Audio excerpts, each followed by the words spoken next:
Hello and a warm welcome to this episode of Digital Dialogues powered by CXO Digital Pulse. Cloud has become an inevitable key to the journey towards digital transformation for enterprises, be it in terms of scalability, flexibility. It is an eminent or a critical key. But we need to also understand that enterprises need a key strategy to take the most out of cloud and cloud services.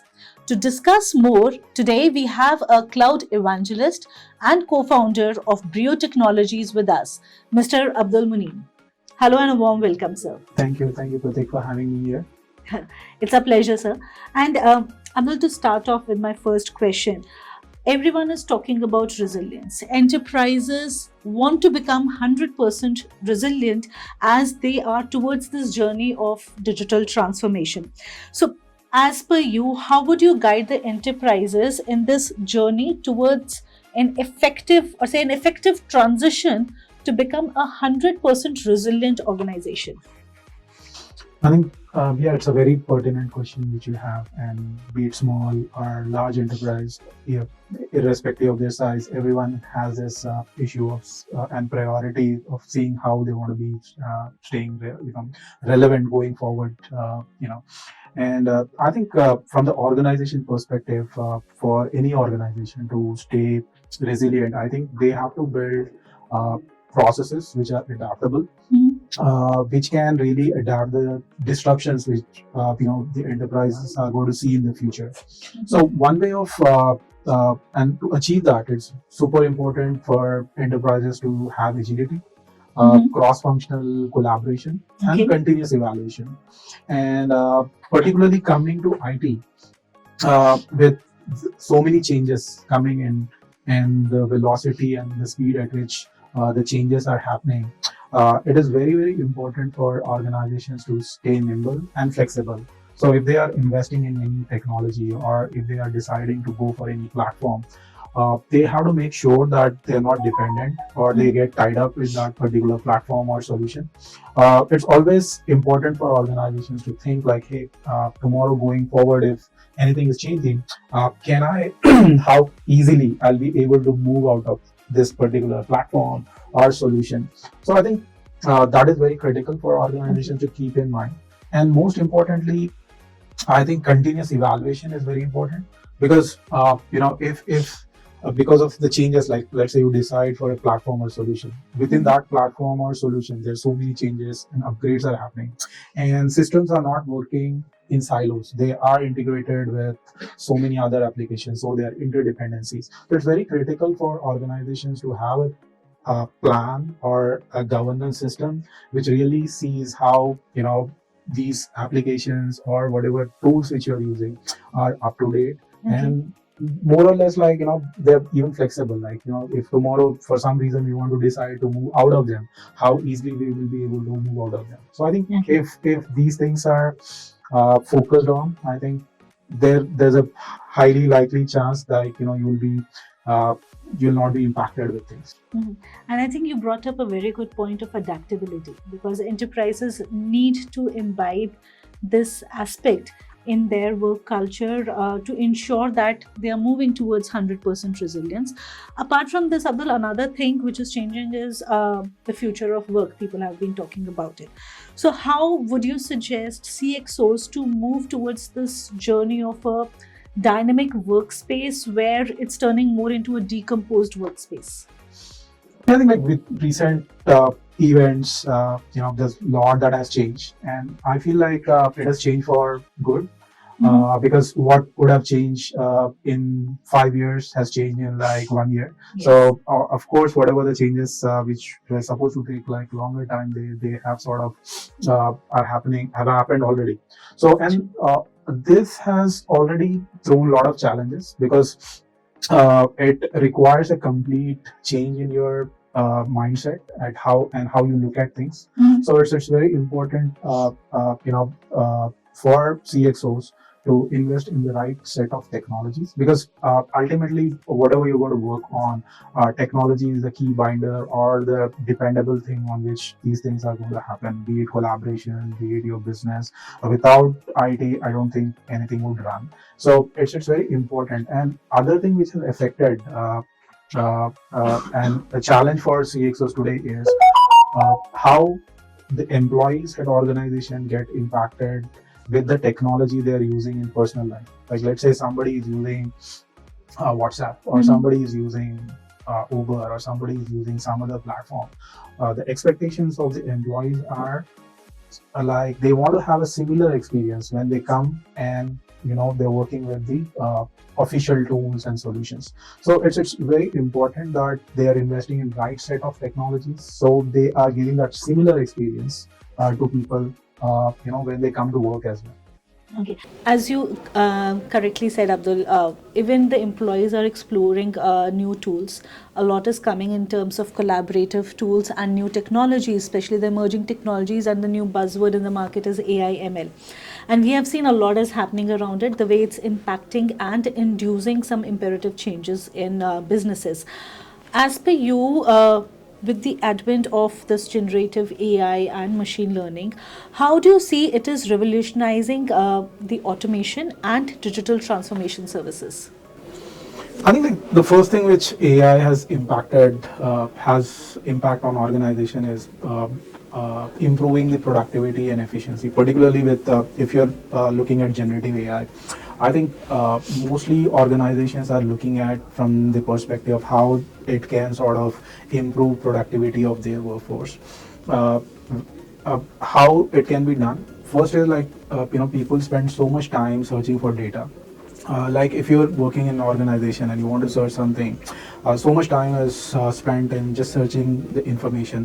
What generative AI can really do is it will not just search the data, but it can summarize what the data it has searched. So that is the added advantage. Like, let's say if a doctor is there and he is going through some patient records, and let's say there are 100 files, it can get all those 100 files and really get that minute details and summarize that information and give. Like, it could be a financial analyst, it could be a health practitioner, or anyone. So it's really boosting the productivity of your workforce, particularly in search. And like, it's like if you see generative AI use cases, they're classified into four. One is like creation. So it is helping employees create new content, create images, create so many things, and cut down the time. Second thing is, it is all about summarization, like and discovery and summarization. So it is able to sort of discover the data, be it internal, be it external, and summarize and give you those insights. So that is, it saves a lot of time there. And third thing is all about automation. Like, whatever is bound to be repeated, it can be sort of addressed, and the accuracy and the efficiency of that particular operation can be improved.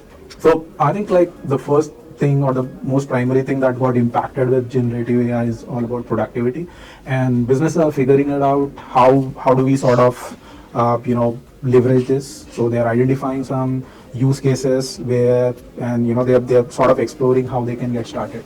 So I think I would say like productivity is the main thing which generative AI is sort of impacting positively. Okay, so as enterprises are exploring generative AI, they are moving towards productivity, all these changes they are expecting, and along with that, they also want to become data intelligent enterprises. With these things coming up, what kind of trends do you foresee towards transformation, digital transformation, and services in this year 2024? Yeah, I think that's a very valid question, because you cannot do AI without data. Data is the building block. It's like you having a car without fuel. If you don't have data, or you have a car but you have flat tires. So data plays a very important, and I think like right and correct data is also very important for businesses to really leverage the power of Gen AI.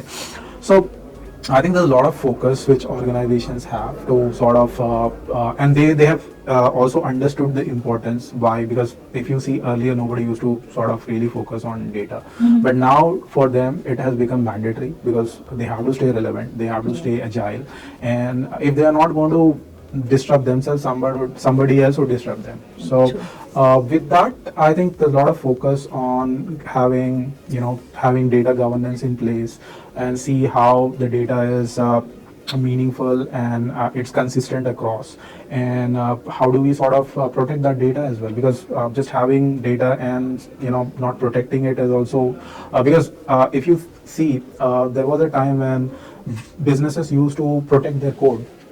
There are a lot of energy efforts that used to go in protecting the code. True. Nobody is bothered about code, everybody is bothered about data. So there's a huge shift that has happened, and organizations know like what is important now. Is there any key challenge based on your conversation with enterprises which highlights what they are facing right now or they're looking forward to face? I think most of the enterprises, the challenge is how do we get started? And everybody knows like the impact Gen AI can have on their business, but it's really important like how and where they get started. So most of them have that challenge, and everybody understands like data is important, but how it happens is everyone. See, data is with all functions of businesses, and every functions has their own priorities, and because IT is not able to cater to all the functions, and everybody has their own priorities. They cannot wait for like 6 months or 1 year when IT comes and says, "Hey, I'm free." So that's the reason like people are also like we are seeing a lot of initiatives in the form of shadow IT. So where the departments themselves are sort of taking initiatives and seeing. True. So I think how businesses are starting. I think the most important thing is they need to follow the right steps. To get started and really leverage that power, because if everyone is going to start ad hoc without a proper plan, then it becomes very difficult going forward. Like you're building a house without a plan. So ultimately when you've built something, then you have to dismantle everything and build from the scratch. So the challenge which these organizations are having, not every organization, but most of them or most of the customers with whom we have worked, they're already way ahead in their journey. Now, for them to roll back things and set the things in a perfect way, it's very difficult. So, I think they need to have a right data governance practice, and train the employees as well, because training the employees and explaining them the importance of doing things in the right way, because when you do it in the right way, it's a little difficult, because if you're bypassing things, it becomes easy, you can avoid certain steps, but the consequences which organization has later on are much more severe than the extra effort that would sort of it takes to get started in a right way. So I think organizations are really focusing, they should focus on having the right data governance practices, and as well train the whole, like whoever are involved in this process, the proper training has to be given, and you need to create that culture in the organization. Yeah.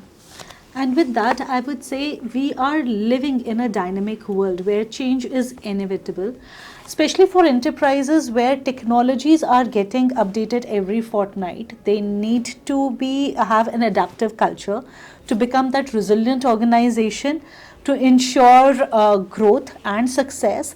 And cloud is one of the platform that will help them drive towards it. But organization need to have a strategy for it. It's the question of not when, because it's now. It's the question of how and from where to start. So the strategy needs to be around that. And with that, we will sign off with this episode of Digital Dialogues. Thanks for being with us.